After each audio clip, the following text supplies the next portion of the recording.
Season 5 کی شروعات Ertugrul اور اس کے کائی قبیلے کی سوگوت ہجرت کے 10 سال بعد کی کہانی ہے۔ بابر ارطغرل کو بتاتا ہے کہ منگول لشکر سرحد کے قریب گشت کرتے ہوئے دیکھا گیا ہے۔ پھر ترگت کہتا ہے کہ 10 سال سے منگول سلطان کے بندوں سے رشوت لے کر کام کرتے رہے ہیں۔ ارطغرل ان کو انصاف اور عدالت سے کام کرنے کا عزم دکھاتا ہے۔ بابر اور ترگت عارف بے حمایت کرتے ہیں۔ اتنے میں خیمے کے باہر شور ہوتا ہے تو ایک خاتون جن کا نام ایلبلگائے ہے وہ ارطغرل کے سب سے چھوٹے بیٹے عثمان کو جو زخمی حالت میں ہے گھوڑے پر لے کر قبیلے آتی ہیں۔ ہائمہ انا اور سب پریشان ہو جاتے ہیں۔ وہ خاتون خود حیران ہوتی ہیں کہ عثمان کو قبیلے میں سب جانتے ہیں۔ پوچھنے پر بتاتی ہیں کہ وہ ایک حملے کی زد میں تھے اور ان کو بچانے کے لیے وہ پہنچیں۔ ان کے ساتھ ایک بوڑھا آدمی اور اس کی 3 بیٹیاں بھی تھیں جن کو ایلچن خاتون عارف بے طبیب کے کہنے پر دیکھ بھال کرتی ہیں۔ ہائمہ پریشان ہو جاتی ہیں کہ کس نے ان کے پوتے کے ساتھ ایسا کیا۔ عارف صاحب عثمان کے خیمے میں مرہم پٹی کرتے ہیں۔ دوسری طرف ایلچن خاتون بوڑھے شخص کی مرہم پٹی کرتی ہیں۔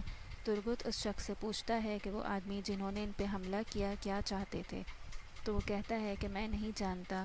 جب وہ نیکیاں اپنے رشتہ داروں کی طرف جا رہے ہوتے ہیں تو یرغمال بنا لیے جاتے ہیں اور وہ اور اس کی بیٹیوں کو اس جنگل میں ظلم کرتے ہوئے لے جا ہی رہے ہوتے ہیں کہ اچانک عثمان ان کو چپکے سے بچاتا ہے اور ان کی رسیاں کھول دیتا ہے اور خود تیر کمان سے دشمنوں پر حملہ کر دیتا ہے، لیکن ایک جگہ آ کر وہ زخمی ہو جاتا ہے۔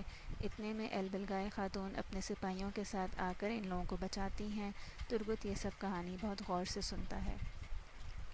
دوسری طرف خیمے میں ایلبلگائے خاتون آتی ہیں اور ارطغرل سے عثمان کی حالت پوچھتی ہیں۔ ارطغرل کے پوچھنے پر وہ ان کا سارا واقعہ بیان کرتی ہیں کہ کس طرح سے عثمان نے بہادری سے ان لوگوں کو بچایا۔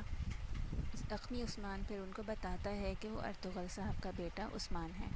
وہ اپنا خدشہ بھی ارطغرل کو بتاتی ہیں کہ حملے کا نشانہ تیوکلس ہے جو اپنے خاندان کے ساتھ آیا ہے، اس کو عثمان نے اپنی بہادری سے بچایا ہے۔ ارطغرل بابر کو حکم دیتا ہے کہ وہ حملے کی جگہ جاؤ اور پتہ لگاؤ کہ وہ آدمی جنہوں نے حملہ کیا کون تھے اور کہاں سے آئے۔ حملے کی جگہ زخمی آدمیوں کو دکھایا جاتا ہے۔ ان کے پاس کئی قبیلے کے تیر پڑے ہوئے ہوتے ہیں اور ایک آدمی ان سب چیزوں کا بغور جائزہ لے رہا ہوتا ہے۔ آگے چل کر کہانی میں ایک گھنٹی بجانے والے کو دکھایا جاتا ہے جس کا نام زنگوچ ہے اور وہ کبڑا ہے۔ پھر وہ کہتا ہے کہ استاد میکس کو گندم کے بوروں کے بارے میں بتاتا ہے کہ وہ سرحد کے پاس گاؤں روانہ کر دیے گئے ہیں۔ اتنے میں ارطغرل کے سپاہی راستے میں زنگوچ کو دیکھتے ہیں اور پوچھتے ہیں کہ وہ یہاں کیا کر رہا ہے، تو وہ بتاتا ہے کہ گاؤں میں رست جو ہے تقسیم کرنے جا رہا ہے۔ بابر پوچھتا ہے کہ راستے میں اس نے کسی مشکوک شخص کو دیکھا تو زنگوچ انکار کرتا ہے۔ دوسری طرف ارطغرل ان خاتون سے ان کا قبیلہ پوچھتا ہے اور وہ چوہانوں کے قبیلے سے اپنا تعلق بتاتی ہیں اور کہتی ہیں کہ وہ اپنے بابا کے ساتھ رسد دینے نکلی تھیں اور اب اس قبیلے میں رات گزار کے وہ صبح روانہ ہو جائیں گی۔ اتنے میں عثمان کو ہوش آ جاتا ہے۔ دادی ہائمہ اور ارطغرل شکر ادا کرتے ہیں۔ عثمان ان خاتون کا شکریہ ادا کرتا ہے۔ ارطغرل عثمان کی بہادری کو سراہتے ہیں لیکن پھر وہ اس کو اپنی حفاظت یقینی بنانے کی بھی ہدایت کر دیتے ہیں۔ اگلے منظر میں جنگل میں دکھاتے ہیں کہ ارطغرل کے سپاہی ہر چیز کا بغور جائزہ لے رہے ہیں۔ انہیں کچھ نشان ملتے ہیں جن سے ان کو پتہ چلتا ہے کہ ان کے آنے سے پہلے زخمیوں کو لوگ گھوڑوں پہ ڈال کر لے جا چکے ہیں۔ دوسری طرف زنگوچ کچھ آدمیوں سے ملتا ہے۔ وہاں وہ بالکل سیدھا ہو کے چلتا ہے جس سے پتہ چلتا ہے کہ وہ ایک بہروپیہ ہے کبڑے کے روپ میں۔ وہ ایلائس سے پوچھتا ہے کہ ایلائس کمانڈر تیوکلس کا کیا ہوا، تو ایلائس اس کو بتاتا ہے کہ کمانڈر دیراگوس تیوکلس ایک جاسوس تھا جو کہ بچ نکلا اور کائی قبیلے میں پناہ گزیر ہے۔ ایلائس کمانڈر دیراگوس کو بتاتا ہے کہ اگر تیوکلس کو جو کچھ وہ جانتا ہے اگر اس نے بتا دیا تو کیا ہوگا، تو کمانڈر دیراگوس جو کہ اس کبڑے کے روپ میں ہے وہ کہتا ہے کہ وہ بتائے گا نہیں کیونکہ وہ اس کے غصے کو جانتا ہے۔ اگلے منظر میں ارطغرل کو بابر بتاتا ہے کہ جو زخمی شخص ہے اس کی بیٹی نے ایک نام دیا ہے جس پر اس کو شک ہے کہ حملہ کرانے کے والا دراصل دیراگوس ہے۔ ارطغرل کہتا ہے کہ ہمیں اس کو ڈھونڈنا ہوگا کیونکہ ان کے قبیلے میں ایسا کوئی شخص نہیں۔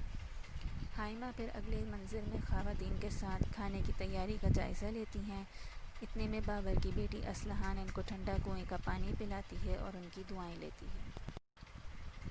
دوسری طرف بہروپیہ زنگوچ واپس آ کر ارطغرل صاحب کا ممنون ہوتا ہے کہ وہ گرجا گھر کی تعمیر اور گھنٹی اگر نہ لگواتے تو عیسائی برادری کا کیا ہوتا۔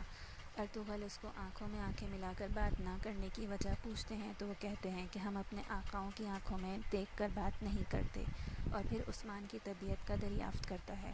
عارف صاحب حیرانگی سے پوچھتے ہیں کہ اس کو کیسے پتہ چلا، تو وہ بہانہ بنا دیتا ہے کہ ثبوت میں ہر کوئی اس کے لیے پریشان ہے۔ اگلے دن ایلبل گائے خاتون بازار میں گھومنے اور خریداری کرنے نکلتی ہیں۔ وہ اس بازار کی ترقی دیکھ کر بہت حیران ہوتی ہیں اور ایک دکاندار سے اس کی ترقی کا راز پوچھتی ہیں۔ دکاندار اس بازار کی ترقی کا راز انصاف اور حق بتاتا ہے۔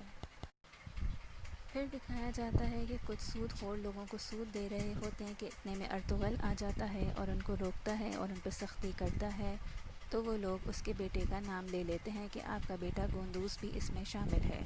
یہ سارا کھیل دراصل دراگوز کا ہے جو کہ ارطغرل کو بازار میں نیچا دکھانا چاہتا ہے۔